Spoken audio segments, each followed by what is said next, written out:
Hey, I'm your host, Dr. Desiree Cassell. I'm an orthopedic and pelvic floor physical therapist specializing in women's health, aka pelvic floor. I'm a wife, mom of 3, foodie, lover of all things movement and nature, and I'm super passionate about educating, empowering, and supporting other women like you to find and maintain balance throughout all aspects of their lives, without pain, pressure, or peeing their pants. And this is the Balanced Momtality Podcast, where we will talk about all things pelvic floor, your core, and optimizing your pregnancy, birth, and postpartum recovery, providing you with the knowledge and tools so that you can feel like the strong, playful, and happy mom that you and your family deserve. Now let's get you out of those pads and back to loving movement. Fill up your water, pop in those AirPods, roll out your mat, and let's connect. Before we start today's episode, just a quick disclaimer that anything mentioned in this podcast is not meant to treat or diagnose any medical conditions. If you have any questions or concerns about your healthcare needs, please seek the care of your medical provider. This is also a safe space where we will be talking about very sensitive but important topics, such as issues with peeing and pooping, relationships, and even sex. So if you have littles around, probably a good idea to pop those AirPods in. But otherwise, I hope you enjoy today's episode. Okay, spring has finally arrived in the Southwest. Here in New Mexico, it is definitely spring weather, which unfortunately is probably my least favorite season here. While I love the grass and the flowers and the trees and the warm weather, I've been so anxious to start getting more walks in, and that has been so nice with the weather warming up. Spring in New Mexico is like a bipolar maniac. We have like one day where it's 60 degrees and sunny, and maybe it's even like, I think the highest so far it's gotten up to is like 65 or something, and it's felt really warm. And then I swear the next day we got like 4 inches of snow, and then the next day it's sunny and melted again, but it's windy as crap and it's disgusting outside. Unfortunately, here in the Southwest in the spring, wind is just rampant, and so it does make it really annoying to go outside because it's almost a tease. It's like, oh, I'm sunny and warm, but oh, you're gonna get dirt thrown in your face and the allergies are gonna be crazy. And so with all of the allergies, obviously, and all of the pollen in the air and the wind and being outside more, we are getting a lot more allergy symptoms, the sneezing and coughing and blowing our nose. And so I know for me personally, this is a time when I have to really make sure I am doing a few extra things to help my pelvic floor so that I am not overloading it, because even with a strong pelvic floor, if there's just inevitable pressure, too much sneezing, too much coughing, maybe it's even just your first trimester and you're throwing up sick and so you're vomiting a lot, or you caught the stomach bug that's also been going around lately and you're just inevitably increasing so much pressure in your system, the system's going to fail even if it's really strong. It only has so much pressure that it can withhold against until it starts to fail and we see leaking or more heaviness and prolapse symptoms or even pelvic pain. But I know right now in my clinic, I'm seeing a lot of women explain an uptick in their leaking symptoms because of all of the aforementioned things. They're sneezing, they're coughing, they're blowing their nose, they just got over a sickness, they're in their first trimester. All of these things can increase all of these symptoms if we're not careful. And so in today's episode, I really just wanted to lay out 3 of my favorite tips that many people don't really think about that are going to help you stop peeing your pants and reduce that pelvic pressure and prolapse symptoms and reduce all of the pain that might be coming on top of these leaking symptoms or prolapse symptoms. And so we do tend to think of weakness, right? When we think of leaking, many people are like, how do I do kegels? I want to make sure I'm doing kegels correctly because I'm leaking. And I've mentioned this before in many episodes, but I'm going to say it again. It is not the answer. Kegels are not the answer. again, just like I mentioned before, even if you have a strong pelvic floor, we can see these symptoms. And especially if you have some symptoms of tightness in your pelvic floor, which pain, increased urgency, increased frequency, pain with intercourse, pain with orgasm, feeling like you have UTIs all the time, interstitial cystitis. These are all symptoms of tightness in the pelvic floor, pelvic pain. So if you do have any of those symptoms, even constipation can be a sign of tightness. We really have to be careful and not just go full blown into strengthening mode, because we can really make these things worse if we're not aware of what that system needs. And so this episode is not to tell you if you need strengthening or not, but I just want to put that out there so that you can kind of have that in your head and not just go full blown into strengthening and make things worse. And if you're unsure, reach out, work with me one-on-one, and we can give you more of an individualized plan.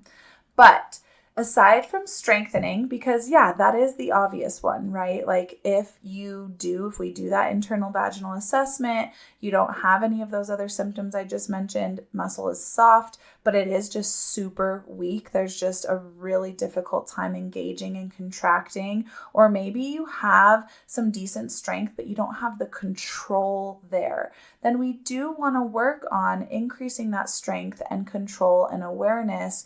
And we do that with a Kegel or a pelvic floor contraction, but not in isolation. We're not just sitting there doing Kegels. So this is the old way, okay? If you've heard of treating pelvic floor by just sitting and doing Kegels, that is not how we do it anymore. We know better now. Our body moves and adapts and needs to be able to adjust through different movements and positions. And so we need to train that pelvic floor in the system that it is in. We need to train the pelvic floor with the entire core system, and more importantly, functionally during specific movement patterns with your breath and all of that. So the strengthening work for your pelvic floor is a lot more in depth than just Kegels. But aside from Kegels, because that is, right, like that strengthening piece is the obvious thing that we think of when we have leaking or prolapse and that heaviness sensation. But the first thing that I want you to really think about, if we talk about, yes, strength, but I mentioned control. So that control is where our body needs to automatically, this should be an automatic reflex response in your body. And if it's not, we need to start training the system to reprogram that reflex and that motor plan, so that every time you are about to sneeze or cough or blow your nose, and those more kind of, especially the sneeze, like those automatic things, our pelvic floor should be engaging. We are not clenching the pelvic floor, but it is lifting and turning on and engaging to help support that pressure coming down.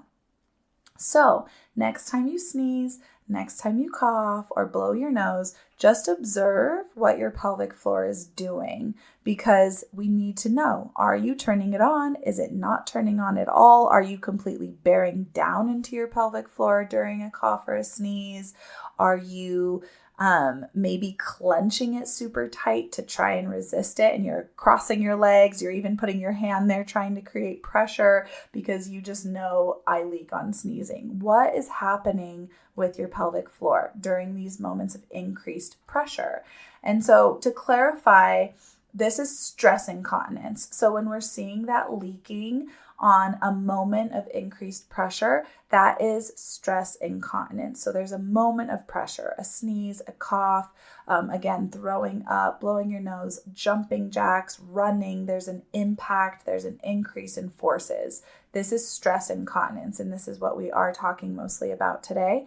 And so with that moment of pressure, we do need a little bit of support, but it needs to have some flexibility. This is why we don't want to just clench, because if you create so much clenching tension, then you're creating support, but it's going to be rigid like a wall. And if we're sneezing or blowing our nose and also increasing pressure from above, then we're sandwiching all of the abdominal contents, which is our bladder, and we can see leaking because of that. And so that that pelvic floor needs to have some flexibility and not just be super clenched up. So we want to be aware, not only are we engaging that pelvic floor, but at what level. And so for this, I like to think about the elevator analogy. We like to think of our pelvic floor. So say you walk into a building, that main floor, that's where your pelvic floor should rest at. That's where it's hanging out at. But there's a little tone there, right? We're not fully relaxed and turned off like the basement ground floor. We are relaxed and not super engaged, but there's a little tone, kind of like that trampoline concept, right? That trampoline needs to hold a little bit of tone in it to provide support. It can't be too rigid and it can't be too relaxed.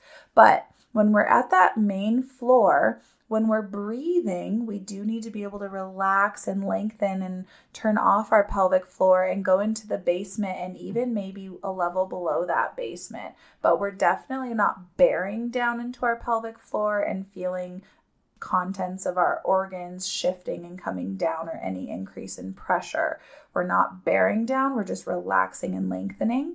But then from that main floor, we want to be able to go up to like level 5. So level 5 is that tight clenching, and we don't want to really hold there. So when we are engaging before a sneeze or a cough, or during exercise and during moments of effort where our brace is engaged and we need that support, we want to think about it more as being at a 2 or 3. So we're engaging and we're lifting and we're holding, but we're not clenching. And this gives the muscle more flexibility so that it can absorb some of that shock and we won't see those symptoms of leaking and pressure and prolapse. And so that moment of engagement right before a sneeze, a cough, blowing your nose, whatever that moment of force is called the knack. So the knack is our first tip. We want to perform the knack and make sure that our pelvic floor is engaging up to that level 2 or 3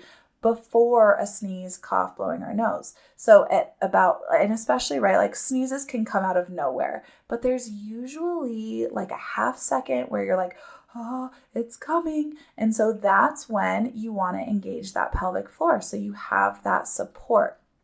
So just start thinking about that across all moments of effort, especially if you normally leak. What is that moment of or activity where you're leaking, and is your pelvic floor engaging? Because it should. So let's just start thinking about that, because maybe your pelvic floor is super strong. Maybe it's even super flexible and it has all the engagement and flexibility, but then you go to sneeze or cough and your brain just isn't turning it on. There's not a motor plan there. So it's not being turned on and working for you when it should be working for you. So first tip, check in with the knack. Are you performing it? If not, start. See if that helps. But what we also want to think about with those moments of pressure is as we are increasing pressure from above with a sneeze, cough, blowing our nose, or maybe even from below, right, with a jumping jack landing on the ground, impact, but then we're also engaging our pelvic floor with that knack, we are increasing forces. So we need to do whatever we can to reduce those forces and take load off of the pelvic floor and the bladder. And so what that looks like is our alignment. So our posturing is our second tip. How are you aligning during these moments of increased pressure? Typically with a sneeze or a cough, right, we usually flex forward. So we think about that typical sneeze pattern, right? We usually flex forward. Maybe you sneeze into your hand or you sneeze down into your elbow and your body just curls up and you're like, achoo! That flexion in itself is increasing pressure into the pelvic floor. You can feel it. Put your hand on your lower belly right now, sit up tall, feel the pressure lift off of your hand. Flex and feel and round your shoulders and feel the pressure bulge out into the lower belly into your hand. This means pelvic floor is also feeling that increase in pressure. And so we want to think about that string up through that high ponytail line. Just think about a nice tall stack, and specifically stacking your rib cage over your pelvis. And so during that sneeze or cough, you're going to feel it coming. You're going to think, okay, I got to engage my pelvic floor. But then you're also going to think of that alignment. And in fact, I like to have you sneeze up and out into your elbow. So sit up tall, sneeze up and out into your elbow, and feel the lift of pressure that takes off of the pelvic floor. So sometimes just this positional change makes you from leaking or not leaking. Sometimes just the knack, engagement, is the difference between you leaking and not leaking, or feeling pressure and heaviness and not. So think about these basic things. Is it engaging before that moment? Are you flexing, or can you actually stand tall and sneeze up and out instead of flexing down? And this is also during like throwing up. So for those moments where you're like curled over the toilet, right? Like you are not only vomiting and your abs are clenching and wrenching and creating so much pressure, but you're flexing usually because of that wrenching in the abdominals.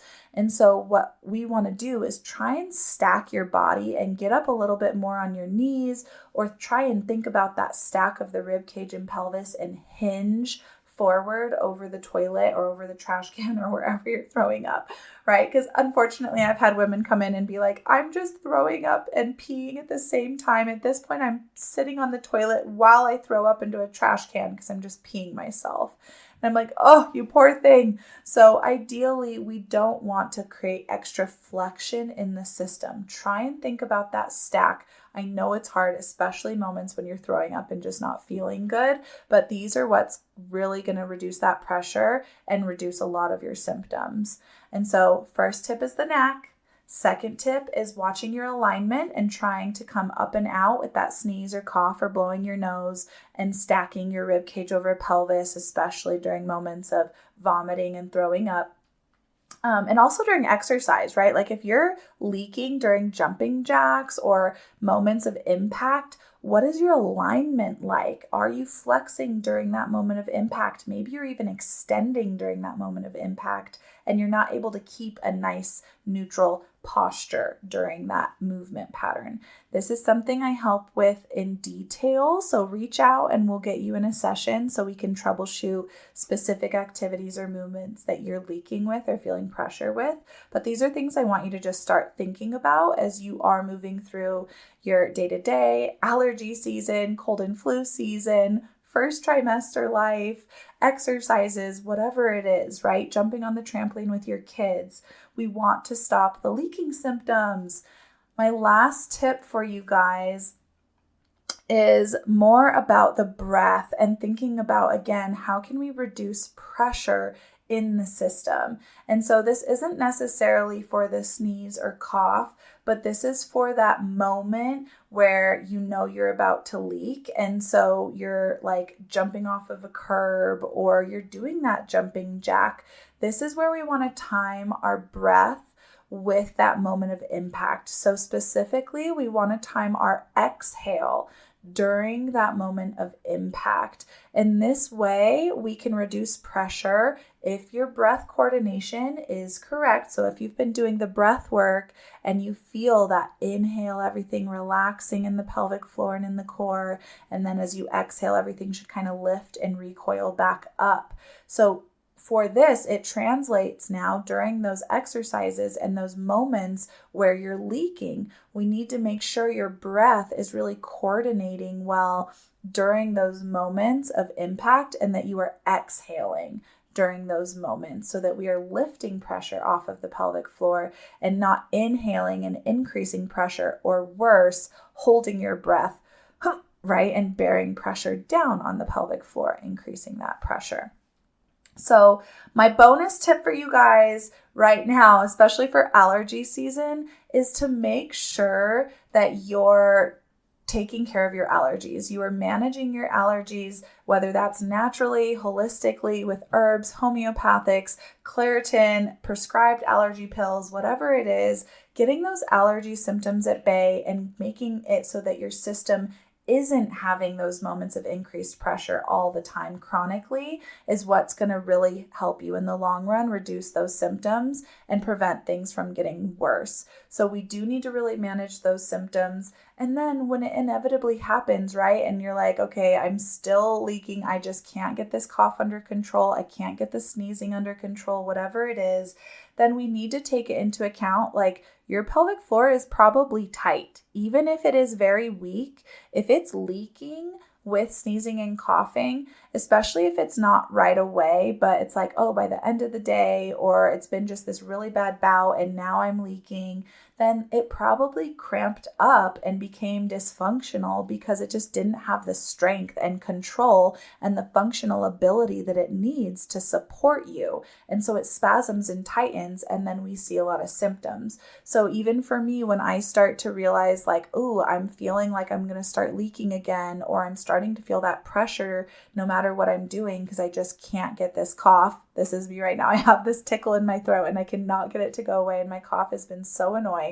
And especially with my vein pressure stuff that I've been rehabbing and trying to reduce all the pressure in my abdomen, I have been really proactive, but also just treating the reality that is increased pelvic pressure right now, right? Like, what if you're in that phase of life where maybe you did just catch a really bad stomach flu or cold or first trimester, again, all of those things, right? Like, that's the reality. Maybe you're doing the knack. Maybe your alignment is on point. Maybe your breath works good, but you're still feeling symptoms because there is some dysfunction there. Definitely reach out to a pelvic floor PT so you can get some internal work, some release work, give those muscles a break. But also what we need to do is give those muscles a break. So elevate the pelvis. Elevate your pelvic girdle, put your legs up the wall. This is so beautiful for every body, but especially if you are having heaviness or leaking or pain or any venous congestion symptoms. We want to improve circulation and just reduce all of the pressure and weight down on the pelvic bowl. So this can look like propping the pelvis up on some pillows and letting the legs go up the wall, or it can look like puppy pose where your butt is just sticking up in the air and you're just on the floor, right? Like, we just want to unload that pelvic bowl. And this can be so helpful in giving those muscles a break, kind of like recovery after a really intense exercise, because essentially that's what all of these moments of increased pressure are for the pelvic floor. It's a really intense workout. And if you're leaking, it's too hard for those muscles. Are you weak? Are you tight? Do you not have control? Let's figure it out. Reach out. Let me know if you have a specific issue with leaking or pelvic pressure that you're wanting to get under control, especially right now with allergy season. This is going to start getting worse for the next few months before it gets better. So let's make sure we're doing whatever we can to take any pressure off of our system. Well, that's it for today's episode. I hope you enjoyed it as much as I did, and I want to thank you so much for taking the time out of your busy day. I know you've got so many other important things going on, but I hope it was helpful and you leave here with some tools to help you in your healing journey. And I just want to ask you, if you have found this helpful, to please leave a review on iTunes. Scroll down to the bottom of my podcast page and leave that 5-star review so it can help other women see this information. And also, if you want to be a part of my community of amazing women trying to balance all the things, great tips and insight and sharing stories and just motivating each other along the way, feel free to join my Facebook group, The Balanced Momtality Wellness and Support. I hope to see you here next time on the Balanced Momtality Podcast.